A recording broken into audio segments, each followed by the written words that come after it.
പുതിയൊരു വീഡിയോയിലേക്ക് സ്വാഗതം. ഇന്നത്തെ വീഡിയോയിൽ നമ്മൾ ഡിസ്കസ് ചെയ്യാൻ പോകുന്നത് NCERT ടെക്സ്റ്റ് ക്ലാസ് 7ലെ സയൻസ് ചാപ്റ്റർ 1ൻ്റെ പാർട്ട് 2 ആണ്. പാർട്ട് 1 നമ്മൾ ഓൾറെഡി കഴിഞ്ഞ വീഡിയോയിൽ ഡിസ്കസ് ചെയ്തിരുന്നു.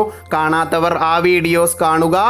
അപ്പോൾ നാം പറഞ്ഞിരുന്ന ചാപ്റ്ററിൻ്റെ പേരാണ് ന്യൂട്രീഷൻ ഇൻ പ്ലാന്റ്സ്. നമ്മൾ ആദ്യത്തെ വീഡിയോയിൽ ഡിഫറെൻറ്റ് മോഡ്സ് ഓഫ് ന്യൂട്രീഷൻ അല്ലേ, autotrophic nutrition, heterotrophic nutrition, carnivores, herbivores, omnivores, പിന്നീട് ഫോട്ടോസിന്തസിസ് എന്നിവയൊക്കെയാണ് ഡിസ്കസ് ചെയ്തത്.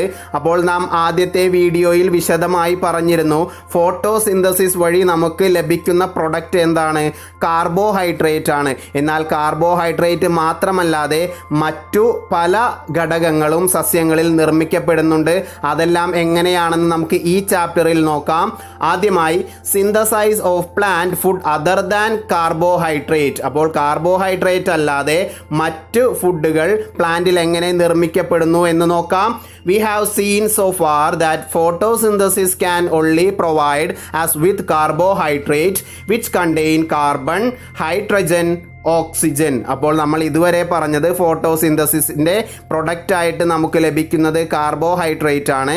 ഈ കാർബോഹൈഡ്രേറ്റിൽ അടങ്ങിയിരിക്കുന്ന പ്രധാന എലമെൻറ്റ്സ് ആണ് കാർബൺ, ഹൈഡ്രജൻ, ഓക്സിജൻ എന്നിവ. These components of carbohydrates are used to produce other components of food. അപ്പോൾ ഈ കാർബോഹൈഡ്രേറ്റ് പിന്നീട് സസ്യങ്ങളുടെ വിവിധ ഭാഗങ്ങളിൽ ശേഖരിക്കപ്പെടുകയും മറ്റ് ഫുഡ് കമ്പോണൻസ് ആയി മാറ്റപ്പെടുകയുമാണ് ചെയ്യുന്നത്.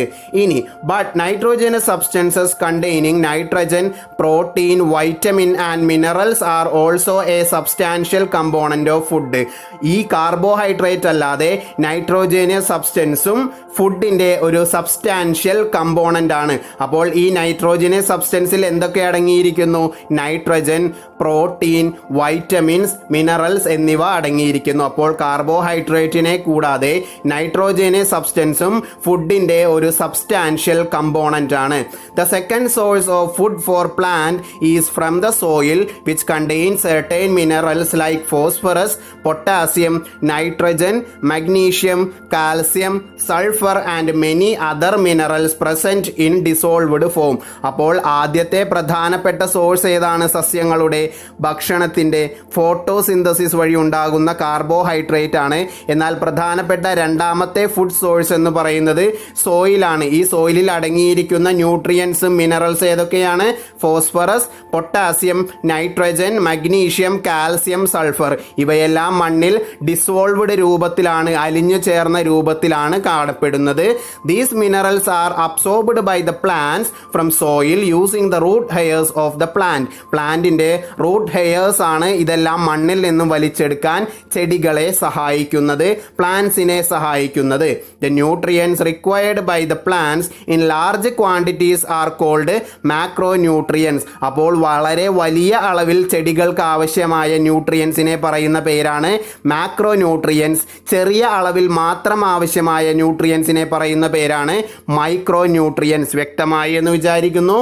Due to this reason, the quality of plants depends upon the quality of soil.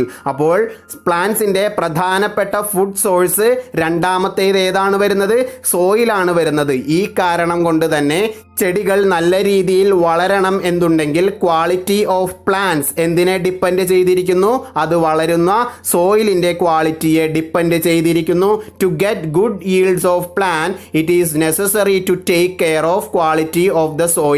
നാം നടുന്ന സസ്യം നല്ല രീതിയിൽ വളരണം എന്നുണ്ടെങ്കിൽ അവ വളരുന്ന മണ്ണും വളരെ ക്വാളിറ്റി ഉള്ളതായിരിക്കണം. Out of the minerals present in the soil, nitrogen is a macronutrient for the plants. A lot of nitrogen is present in gaseous form that cannot be used directly by the plants. അപ്പോൾ നാം പറഞ്ഞ മിനറൽസിൽ നൈട്രജനാണ് പ്രധാനമായും സസ്യങ്ങൾക്ക് ഏറ്റവും കൂടുതൽ ആവശ്യം. ഈ nitrogen തന്നെയാണ് അറ്റ്മോസ്ഫിയറിൽ ഏറ്റവും കൂടുതൽ കാണപ്പെടുന്നത്. ഏകദേശം 78% അറ്റ്മോസ്ഫിയറിൽ നൈട്രജൻ ആണ്. എന്നാൽ ഈ ഗേഷ്യസ് നൈട്രജൻ സസ്യങ്ങൾക്ക് ഡയറക്റ്റായിട്ട് ഉപയോഗിക്കാൻ കഴിയില്ല. പിന്നെ എങ്ങനെയാണ് ഇവ സസ്യങ്ങൾ ഉപയോഗപ്പെടുത്തുന്നത് നമുക്ക് നോക്കാം. This atmospheric nitrogen is converted into nitrogenous compounds and fix them into the soil that is done by the nitrogen fixing bacteria. അപ്പോൾ നൈട്രജൻ ഫിക്സിംഗ് ബാക്ടീരിയ എന്ന് പറഞ്ഞ ഒരു ബാക്ടീരിയയുണ്ട്. ഇവ അറ്റ്മോസ്ഫിയറിലെ നൈട്രജനെ നൈട്രോജനസ് കോമ്പൗണ്ടായി മാറ്റുകയും മണ്ണിൽ ഡിസോൾവ് ചെയ്യിക്കുകയും അതിൽ നിന്നും സസ്യങ്ങൾ വലിച്ചെടുക്കുകയും ചെയ്യുന്നു. This nitrogen is take up by the plants. വ്യക്തമായി എന്ന് വിചാരിക്കുന്നു. അപ്പോൾ അറ്റ്മോസ്ഫിയറിലെ നൈട്രജൻ നൈട്രജനസ് കോമ്പൗണ്ട് ആക്കി മാറ്റുന്നു. ആരാണ് മാറ്റുന്നത്? Nitrogen fixing bacteria. എന്നിട്ട് സോയിലിൽ ഡിസോൾവ് ചെയ്യിക്കപ്പെടുന്നു. ഈ ഡിസോൾവ് ചെയ്ത സോയിലിൽ നിന്നും പ്ലാന്റ്സ് നൈട്രജൻ ഹെയർ റൂട്ട്സ് വഴി റൂട്ട് ഹെയർസ് വഴി വലിച്ചെടുക്കുന്നു. Therefore, farmers add fertilizers to the soil.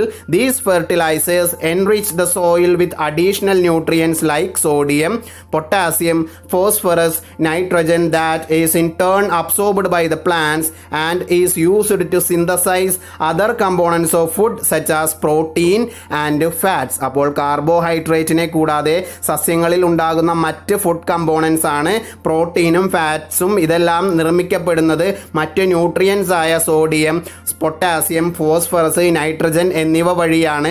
ഇവ ലഭിക്കാൻ വേണ്ടി ഫാർമേഴ്സ് കൂടുതൽ ഫെർട്ടിലൈസേഴ്സ് സോയിലിൽ ആഡ് ചെയ്ത് കൊടുക്കാറുണ്ട്. പറഞ്ഞതെല്ലാം വ്യക്തമായി എന്ന് വിചാരിക്കുന്നു. ഇനി നാം പഠിക്കാൻ പോകുന്നത് കുറച്ച് ഡിഫറെൻറ്റ് ടൈപ്സ് ഓഫ് ന്യൂട്രീഷൻ ആണ്. ആദ്യമായി parasitic mode of nutrition in plants. നാം പ്ലാന്റ്സ് പറഞ്ഞപ്പോൾ പറഞ്ഞു ഓട്ടോട്രോഫിക് ന്യൂട്രീഷൻ എക്സാമ്പിൾ ആയിട്ടാണ് പ്ലാന്റ്സ് പറഞ്ഞത്. എന്നാൽ ഈ ഓട്ടോട്രോഫിക് ന്യൂട്രീഷൻ അല്ലാതെ ചില സസ്യങ്ങളിൽ ഹെറ്ററോട്രോഫിക് ന്യൂട്രീഷനും കാണപ്പെടുന്നുണ്ട്. അവയിൽ ആദ്യത്തേതാണ് parasitic mode. There are certain plants in nature which do not have chlorophyll and hence cannot produce their own food. സസ്യങ്ങളിൽ ചില പ്രത്യേക തരത്തിലുള്ള സസ്യങ്ങളിൽ ക്ലോറോഫില്ല് കാണപ്പെടുന്നില്ല. ക്ലോറോഫില്ലിൻ്റെ അഭാവത്തിൽ അവയ്ക്ക് എന്താണ് സ്വയം ഭക്ഷണം നിർമ്മിക്കാൻ കഴിയുന്നില്ല. These plants uses heterotrophic mode of nutrition to derive food for their survival. അതുകൊണ്ട് തന്നെ ഇത്തരത്തിലുള്ള സസ്യങ്ങൾ വളരുന്നതിന് മറ്റു സസ്യങ്ങളെ ആശ്രയിക്കുന്നു. അതിനാൽ അവ പിന്തുടരുന്നത് ഹെറ്ററോട്രോഫിക് മോഡ് ഓഫ് ന്യൂട്രീഷൻ ആണ്. എക്സാമ്പിളാണ് കസ്ക്യൂട്ട. നിങ്ങൾക്ക് ഈ ചിത്രത്തിൽ കാണാം, ഒരു യെല്ലോ കളർ ഒരു വള്ളി പോലെ പടർന്നു കിടക്കുന്നത് കണ്ടോ, അതാണ് കസ്ക്യൂട്ട. മറ്റൊരു എക്സാമ്പിൾ ആണ് ലൊറാന്തസ്. അപ്പോൾ Cuscuta is a yellow tubular plant twisting around the stem and branch of a tree that does not have chlorophyll and hence cannot make it own food. അപ്പോൾ ഈ കസ്ക്യൂട്ടയ്ക്ക് എന്തില്ല? ക്ലോറോഫില്ലില്ല. അതിനാൽ തന്നെ അവയ്ക്ക് സ്വയം ആഹാരം പാകം ചെയ്യാൻ സാധിക്കില്ല. അതിനാൽ അവ പിന്തുടരുന്നത് ഹെറ്ററോട്രോഫിക് മോഡ് ഓഫ് ന്യൂട്രീഷൻ ആണ്. ഇവ ഭക്ഷണത്തിന് വേണ്ടി മറ്റു സസ്യങ്ങളെ ആശ്രയിക്കുന്നു. They climb on other trees known as host. ഇവ കയറുന്ന മറ്റു സസ്യങ്ങളെ പറയുന്ന പേരാണ് ഹോസ്റ്റ് പ്ലാന്റ് എന്ന്. And absorbs the readymade food. ആ സസ്യം ഉണ്ടാക്കുന്ന റെഡിമെയ്ഡ് ഭക്ഷണം ഈ കസ്ക്യൂട്ട വലിച്ചെടുക്കുന്നു. Therefore plants like Cuscuta are known as parasite. അതുകൊണ്ട് തന്നെ കസ്ക്യൂട്ട, ലൊറാന്തസ് പോലുള്ള സസ്യങ്ങൾ അറിയപ്പെടുന്നത് പാരസൈറ്റ്സ് എന്നാണ്. കാരണം എന്താണ്? ഇവ സസ്യങ്ങളിൽ പടർന്നു കയറുകയും മറ്റു സസ്യങ്ങളിൽ വളർന്നു വരികയും ആ സസ്യങ്ങൾ നിർമ്മിക്കുന്ന ഫുഡ് ഡയറക്റ്റ് ആയിട്ട് വലിച്ചെടുത്ത് വളരുകയും ചെയ്യുന്നു. അതിനാൽ ഇവ പാരസൈറ്റ് എന്നറിയപ്പെടുന്നു. അടുത്തതാണ് ഇൻസെക്ടിവോറസ് പ്ലാന്റ്. ഇൻസെക്റ്റിനെ ഭക്ഷണമാക്കുന്ന ചില പ്ലാന്റ്സ് ഉണ്ട്. നമുക്ക് നോക്കാം. Some other species of plants known as insectivorous plants that are capable of trapping insects and digesting them. These plants are known as pitcher plants with its leave modified as a pitcher. അപ്പോൾ ഇവ അറിയപ്പെടുന്നത് picture plants എന്നാണ്. ഇവയുടെ leaf എന്തായിട്ടാണ് modify ചെയ്തിരിക്കുന്നത്? ഒരു pitcher ആയിട്ടാണ് modify ചെയ്തിരിക്കുന്നത്. അതിനാൽ ഇവ പിക്ചർ പ്ലാന്റ്സ് എന്നറിയപ്പെടുന്നു. ഇവ ഭക്ഷണമാക്കുന്നത് എന്തിനെയാണ്? ഇൻസെക്ട്സിനെയാണ്. അതുകൊണ്ട് ഇൻസെക്ടിവോറസ് പ്ലാന്റ് എന്നറിയപ്പെടുന്നു. The top of the leaf forms a cover which closes or opens the mouth of the modified leaf. അപ്പോൾ നാം പറഞ്ഞു മോഡിഫൈഡ് ലീഫ്. ലീഫ് എന്തായിട്ടാണ് മോഡിഫൈ ചെയ്യപ്പെട്ടിരിക്കുന്നത്? ഒരു പിക്ചർ ആയിട്ടാണ്. അപ്പോൾ ലീഫിൻ്റെ ടോപ്പ് ഭാഗം അതിൻ്റെ ലിഡായിട്ട് വർക്ക് ചെയ്യുന്നു. ആ ലിഡ് ലിഡിൻ്റെ ഹെൽപ്പോട് കൂടെയാണ് ഈ പിക്ചർ ഓപ്പൺ ചെയ്യുന്നതും ക്ലോസ് ചെയ്യുന്നതും. The picture consist of hair like projections directed towards. ഇനി പിക്ചറിൽ എന്തുണ്ട്? ഹെയർ ലൈക്ക് പ്രൊജക്ഷൻസ് ഉണ്ട്, അവ താഴേക്ക് നീണ്ടി വന്നിരിക്കുന്നു. As soon as an insect land over the pitcher the cover of the pitcher open to swallow the insect. അപ്പോൾ ഒരു ഇൻസെക്ട് വന്നിട്ട് ആ പിക്ചറിൻ്റെ അടുത്ത് വന്നിരിക്കുകയാണെങ്കിൽ അതിൻ്റെ കവർ പെട്ടെന്ന് തന്നെ ഓപ്പൺ ചെയ്യുകയും ആ ഇൻസെക്റ്റിനെ അകത്തേക്ക് ആക്കുകയും ചെയ്യുന്നു. As soon as the insect gets inside the picture. അപ്പോൾ ഈ പിക്ചറിൻ്റെ അടുത്ത് വന്നിരുന്ന ഇൻസെക്റ്റ് ആ പിക്ചറിൻ്റെ അകത്ത് പെട്ടു പോവുകയും പെട്ടെന്ന് തന്നെ ആ ലിഡ് ക്ലോസ് ആവുകയും ചെയ്യുന്നു. ആ ഇൻസെക്റ്റ് ആ ചെടിയുടെ അകത്ത് പെട്ടു പോവുകയും അതിന് ഭക്ഷണമായി തീരുകയും ചെയ്യുന്നു. The plant then digest the insect with the help of digestive juices secreted inside the pitcher. പിന്നീട് ഈ ഇൻസെക്റ്റിനെ അവ എന്ത് ചെയ്യുന്നു? ഡൈജസ്റ്റ് ചെയ്യുന്നു. എന്തിൻ്റെ ഹെൽപ്പോടുകൂടെയാണ്? The digestive juices secreted inside the pitcher. ഈ പിക്ചറിൻ്റെ അകത്ത് ചില ഡൈജസ്റ്റീവ് ജ്യൂസസ് പ്രൊഡ്യൂസ് ചെയ്യുന്നുണ്ട്. അതിൻ്റെ ഹെൽപ്പോടുകൂടെ ഈ ഇൻസെക്റ്റിനെ ഡൈജസ്റ്റ് ചെയ്യുകയും ഭക്ഷണമാക്കി തീർക്കുകയും ചെയ്യുന്നു. അതിൽ നിന്നും അവ ന്യൂട്രിയൻസ് കണ്ടെത്തുകയും ചെയ്യുന്നു. വ്യക്തമായി എന്ന് വിചാരിക്കുന്നു. അപ്പോൾ നമ്മൾ പറഞ്ഞ ആ പിക്ചർ പ്ലാന്റിൻ്റെ ഒരു ഫിഗറാണ് ഈ കൊടുത്തിരിക്കുന്നത്. ആ ലിഡ് മാർക്ക് ചെയ്തിരിക്കുന്നത് നിങ്ങൾക്ക് വ്യക്തമായി കാണാം.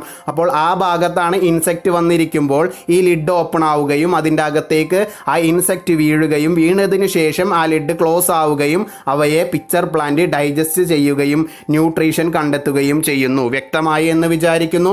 ഇനി എന്താണ് സാപ്രോട്രോപ്സ് എന്ന് നോക്കാം. Some micro organisms like fungi use another mode of nutrition known as saprotrophic mode of nutrition. ഇനി ഫംഗസ് പോലുള്ള മൈക്രോ ഓർഗാനിസംസ് ഫോളോ ചെയ്യുന്ന മോഡ് ഓഫ് ന്യൂട്രീഷൻ ആണ് saprotrophic mode of nutrition. The organisms undergoing this mode of nutrition are known as saprotrophs. അപ്പോൾ ഈ saprotrophic mode of nutrition പിന്തുടരുന്ന ഓർഗാനിസത്തെ പറയുന്നതാണ് സാപ്രോട്രോപ്സ് എന്ന്. These fungal spores R present in air and grow as dark patches on the food items or other items like pickles, leather and clothes during hot, humid or rainy season. ഏത് സീസണിലായാലും ഒരു വസ്ത്രമോ അല്ലെങ്കിൽ പിക്കിൾസോ for example എടുക്കുകയാണെങ്കിൽ കുറേ നാൾ അത് അനക്കാതെ വെറുതെ വെച്ചിരിക്കുകയാണെങ്കിൽ ചില patches, green colour patches, ash colour, dark colour patches ഒക്കെ അതിൻ്റെ മുകളിൽ നാം കാണാറുണ്ട്.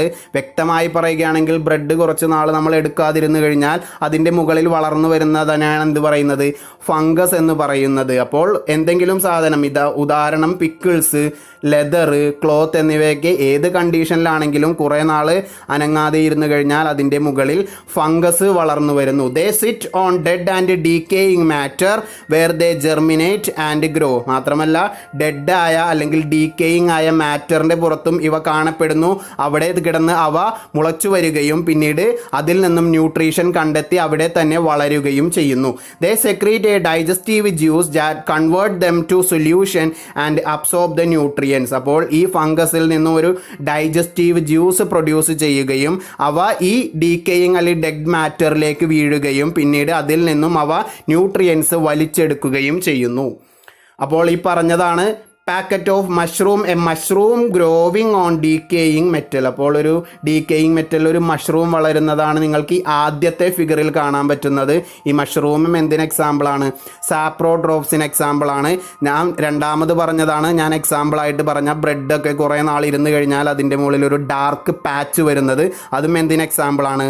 ഫംഗൈസിന് എക്സാമ്പിളാണ്. വ്യക്തമായി എന്ന് വിചാരിക്കുന്നു. ഇനി പറയാൻ പോകുന്നത് സിംബയോട്ടിക് റിലേഷൻഷിപ്പ് എന്താണെന്നാണ്. There are certain organisms that lives together and provides food and shelter to each other. അപ്പോൾ ഈ ഭൂമുഖത്ത് ചില തരത്തിലുള്ള ഓർഗാനിസംസ് ഉണ്ട്. അവ ഒരുമിച്ച് ജീവിക്കുകയും ഫുഡും ഷെൽട്ടറും ഷെയർ ചെയ്യുകയും ചെയ്യുന്നു. This kind of nutrition is known as symbiotic relationship. അപ്പോൾ രണ്ട് ജീവികൾ തമ്മിലുള്ള ഒരു റിലേഷൻഷിപ്പാണ് സിംബയോട്ടിക് റിലേഷൻഷിപ്പ് എന്നുള്ളത്.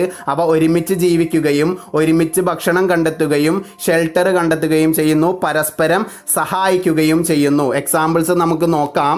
This kind of relationship is very important for plants because there are certain micro organisms like fungi, bacteria that lives in the roots of the trees and absorbs the nutrients in turn help the plants to absorb water and nutrients from the soil required for the proper growth of the plants. അപ്പോൾ ഇത്തരത്തിലുള്ള symbiotic relationship ഒരു പ്ലാന്റിൻ്റെ വളർച്ചയ്ക്ക് വളരെ അത്യാവശ്യമാണ്. കാരണം ചില പ്ലാന്റ്സിൻ്റെ റൂട്ട്സിലൊക്കെ ചില തരത്തിലുള്ള ഫംഗസുകളും ബാക്ടീരിയകളും വളരുന്നുണ്ട്. അവ അവിടെ വളർന്ന് അവയ്ക്കുള്ള ന്യൂട്രിയൻസ് വലിച്ചെടുക്കുന്നുണ്ട്. എന്നാൽ ഇത്തരത്തിലുള്ള ന്യൂട്രിയൻസ് പ്ലാന്റ്സിനും വളരെ ഹെൽപ്ഫുള്ളാണ്. പ്ലാന്റ്സിൻ്റെ പ്രോപ്പറായിട്ടുള്ള ഗ്രോത്തിന് ഇത്തരത്തിലുള്ള nutrients ഹെൽപ്ഫുള്ളാണ്.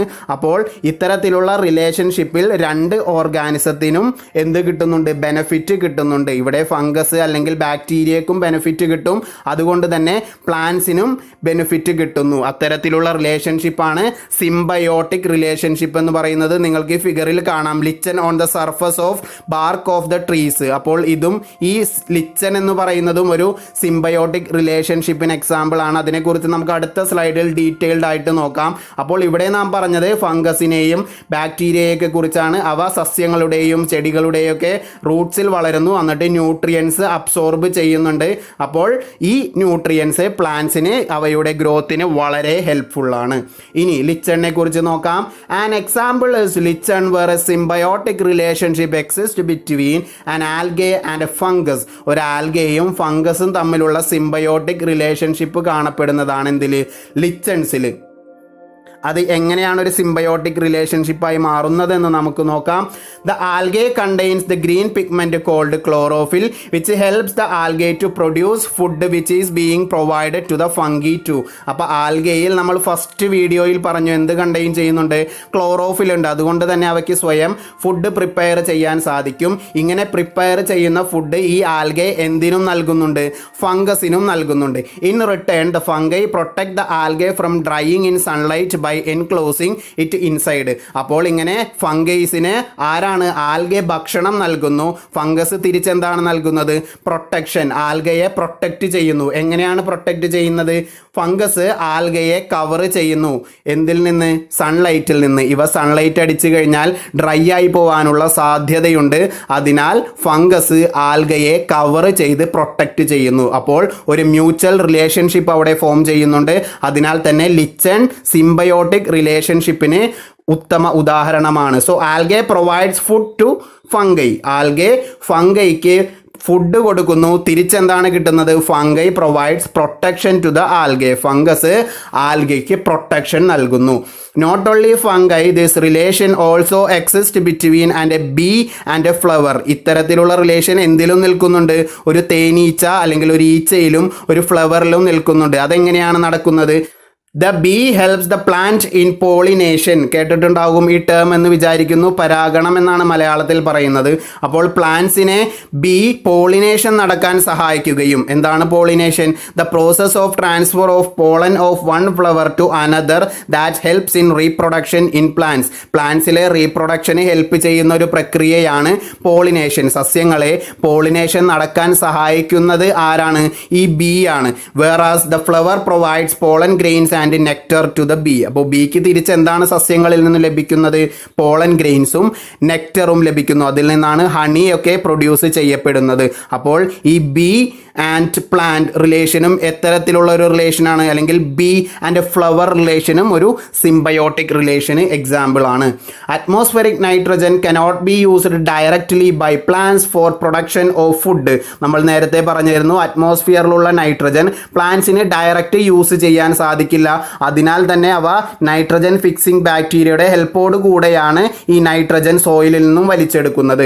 Therefore bacteria known as rhizobium. അപ്പോൾ ഒരു നൈട്രജൻ ഫിക്സിംഗ് ബാക്ടീരിയക്ക് എക്സാമ്പിൾ ആണ് റൈസോബിയം. അവ എവിടെയാണ് കാണപ്പെടുന്നത്? Present in the roots of gram, peas, mung bean and other leguminous converts the atmospheric nitrogen into soluble form that dissolves in soil and can be easily absorbed by the plants. അപ്പോൾ ഈ nitrogen fixing bacteria ആയ റൈബോസോബിയം കാണപ്പെടുന്നത് ഈ leguminous പ്ലാന്റ്സിന്റെ root നൊഡ്യൂൾസിലാണ്. ഇവ അറ്റ്മോസ്ഫിയറിലെ നൈട്രജനെ സോയിലിൽ dissolve ചെയ്യാൻ help ചെയ്യുന്നു. അങ്ങനെ dissolve ചെയ്തതിന് ശേഷം പ്ലാന്റ്സ് എന്ത് വലിച്ചെടുക്കുന്നു? ഈ സോയിലിൽ നിന്നും നൈട്രജൻസ് റൂട്ട് ഹെയേഴ്സ് വഴി വലിച്ചെടുക്കുന്നു. But this bacteria cannot make their own food and hence the plants in turn provide them with shelter and food synthesised by them. അപ്പോൾ ഇത്തരത്തിലുള്ള ബാക്ടീരിയക്ക് ഫുഡ് സ്വയം പ്രിപ്പയർ ചെയ്യാൻ സാധിക്കില്ല. അതിനാൽ ഇവ ഫുഡ് അവ ഇരിക്കുന്ന സസ്യങ്ങളിൽ നിന്നുമാണ് സ്വീകരിക്കുന്നത്. അപ്പോൾ ഇതും ഒരു മ്യൂച്വൽ റിലേഷൻഷിപ്പ്, സിംബയോട്ടിക് റിലേഷൻഷിപ്പിന് എക്സാമ്പിൾ ആണ്. അറ്റ്മോസ്ഫെറിക് നൈട്രജനെ വലിച്ചെടുക്കാൻ ഈ റൈസോബിയം ബാക്ടീരിയ പ്ലാന്റ്സിനെ ഹെൽപ്പ് ചെയ്യുന്നു. തിരിച്ച് പ്ലാന്റ്സ് അവയ്ക്ക് ഫുഡും ഷെൽട്ടറും താമസ സൗകര്യവും നൽകുന്നു. അതിനാൽ തന്നെ ഇവ ഒരു സിംബയോട്ടിക് റിലേഷൻഷിപ്പിന് എക്സാമ്പിൾ ആണ്. അതാണ് ഈ ഫിഗറിൽ കൊടുത്തിരിക്കുന്നത്. നിങ്ങൾക്ക് വ്യക്തമാവും അറ്റ്മോസ്ഫിയറിലെ നൈട്രജനെ ഈ ലെഗുമിനസ് ബാക്ടീരിയ അല്ലെങ്കിൽ നൈട്രജൻ ഫിക്സിംഗ് ബാക്ടീരിയ ആയ റൈസോബിയം ബാക്ടീരിയയുടെ ഹെൽപ്പോടുകൂടെ പ്ലാന്റ്സ് വലിച്ചെടുക്കുന്നു. തിരിച്ചവയ്ക്ക് ഷെൽട്ടറും ഫുഡും പ്ലാന്റ് പ്രൊവൈഡ് ചെയ്യുന്നു. അപ്പോൾ ഇത്രയുമാണ് പ്രധാനപ്പെട്ട കാര്യങ്ങൾ ഈ ചാപ്റ്ററിൽ ഡിസ്കസ് ചെയ്തിരിക്കുന്നത്. കുറച്ച് ലെങ്തി ചാപ്റ്റർ ആണ്. പറഞ്ഞതെല്ലാം വ്യക്തമായി എന്ന് വിചാരിക്കുന്നു. പറഞ്ഞത് മനസ്സിലായില്ല എന്നുണ്ടെങ്കിൽ റിപ്പീറ്റ് ചെയ്ത് വീഡിയോസ് കാണാൻ ശ്രമിക്കുക. എൻ്റെ വീഡിയോസ് ഇഷ്ടമാകുന്നുണ്ടെങ്കിൽ ചാനൽ സബ്സ്ക്രൈബ് ചെയ്യുക, ഷെയർ ചെയ്യുക. പുതിയൊരു വീഡിയോയുമായി വരുന്നത് വരേക്കും താങ്ക് യു.